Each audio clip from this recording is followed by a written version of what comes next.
Hi, my name is Riley Allen. This is my review of Chapter 4 of Harry Potter and the Chamber of Secrets titled Flourish and Blotts. We start off with Harry at the Weasleys, and I just love how he's like, man, this place is a lot better than the Dursleys. Man, they really did suck. We get Harry told... For a second, I thought Harry was being oblivious. Like, he mentioned all Ginny's blunders and stuff, like her being completely clumsy around him, and I thought, and he didn't know why, and then he, noticed her, burning face and pretended not to, see it, and, he pretended not to see her stick her elbow in the butter dish and all that, and I'm just like, oh, he's not unobservant, or he's just, ignorant to the why, probably. Then we get Percy being Percy, even while he's completely occupied with what we'll later find out in the rest of the book is his girlfriend. He's still got to brag about getting 12 owls, which is, I guess, which would be the equivalent of a straight A report card or whatever, which, I guess is something to brag about, but I like to imagine that that he brags so much about everything that even bragging a little bit for him is still completely too much bragging for normal people. So they decide to make plans to go to Diagon Alley on a Wednesday, because that'll be when Hermione's there, so they can meet up with her. And Mr. Weasley, is asking Harry about all these things, like, how does the telephone work? How does the postal service work? And I'm just like, I really hope that Arthur is just playing a long con, because what do you mean the top expert in Muggles does not know how a telephone works? Or the postal service? I mean,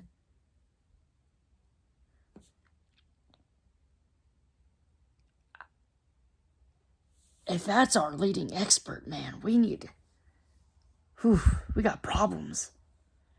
So, they establish that it'll be bad. They go to Diagon Alley via the Floo, which is basically throwing powder into a fireplace and chanting where you want to go, and you appear in the fireplace from that place. And they establish really early on, right then and there, that, you don't want to... You gotta really say it correctly, because if you don't, you'll end up at the wrong fireplace, and that's just bad business. You might get lost in the network, which kind of implies it happened. I just love that, Mrs. Weasley over here, like, what will happen? What will we tell his aunt and uncle? Oh, and if it happens, and Harry's just like, oh, they'll be overjoyed. Greatest news they've ever received.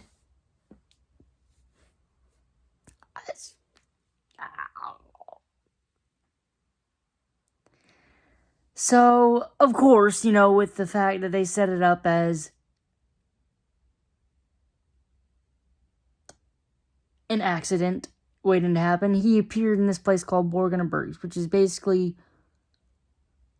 a shop where all the dark shit is sold. Like, all the dark shit. Every dark shit. Everything. And who walks in other than Draco Malfoy with, my father will hear about this?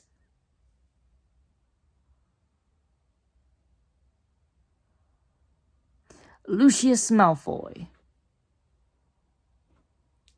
And immediately, they prove to be very bigoted, insulting Muggles and Muggleborns and Arthur Weasley. And,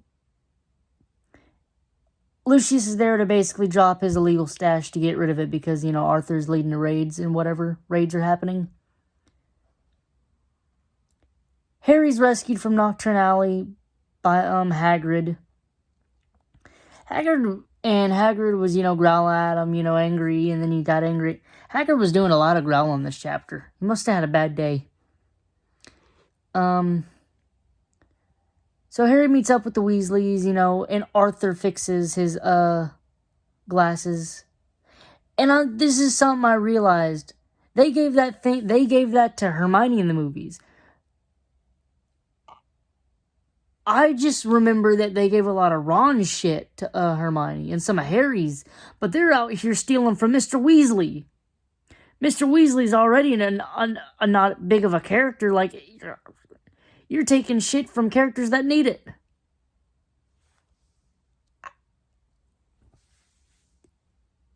Not. I mean, I don't know why I'm shocked that they took that from Mr. Weasley in the movies. If they're taking everything from Ron and Harry, Mr. Weasley ain't safe. So, they go to get their money from the vaults, and the Weasleys are poor. They ain't got shit.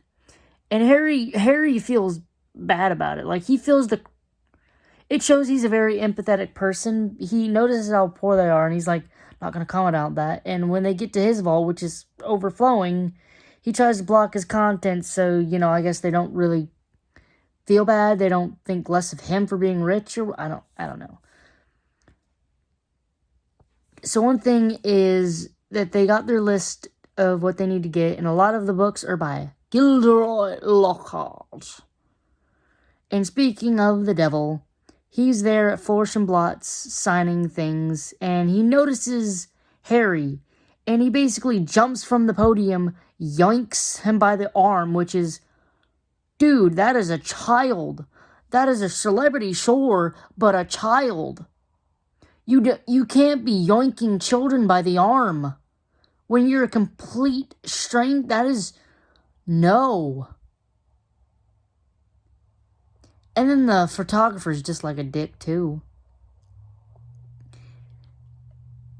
So, Lockhart gives, Harry some books for free, but he's like, fuck that. Hands them to Ginny, because he doesn't want shit from that man. He's like, I'll buy my own. Which, is actually really nice, because, I mean, it is stated earlier that the books are really expensive, and Harry can afford them. The Weasleys can't. So Harry giving Ginny these free books means they don't even have to try to buy him secondhand. So that's money in their pocket they can put somewhere else, to something that else needs it, Petty reasons, but good reason. But he did it for petty reasons, but, it had a good outcome. And of course, Draco comes in mocking Harry. Ginny stands up for him, and then it leads into a brawl with Mr. Weasley and Lucius Malfoy. And I just love that Mr. Weasley said, fuck the wands. I'm going to throw it muggles. I'm going to do this shit muggle style, and just starts beating the shit out of Lucius. But it doesn't go his way as planned, as Arthur walks away with a busted lip, and Lucius Malfoy got a black eye, basically. While Hagrid, the spoil sport, broke it up. Again, I'm worried about the safety of the statue if our leading expert is Arthur Weasley, because he just goes on, talking with Hermione's parents about things, trying to figure out how the Muggle world works, although he's silenced by his wife.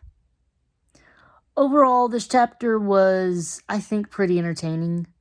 I love the little foray into Flourish and Blotts, Borgin and Burkes. I love that the rivalry between Harry and Draco has not missed a single beat. I also do love, that Lucius is not a fan of Draco's beef with Harry, because as he points out, Harry is considered a savior by the entirety of the population because he destroyed a Dark Lord which Lucius served and only got out of prison time by claiming Imperius. His son being an antagonistic toward him is probably not going to look good towards, Lucius himself. Be like, is this a school rivalry? Is this a blood feud?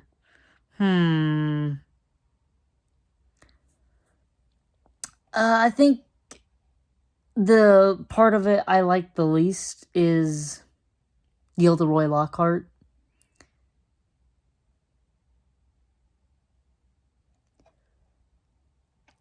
just don't, yanking Harry up to the podium. Oh, that's not really about anything bad about the chapter. That's just a character design that I really don't like. I really don't like Gilderoy Lockhart. Didn't like him when I was younger. Don't like him. Still don't like him. Overall, I'm going to give this chapter an 8 out of 10. Thanks for watching the video. Leave a like, comment, subscribe if you want, and I'll see you in the next video.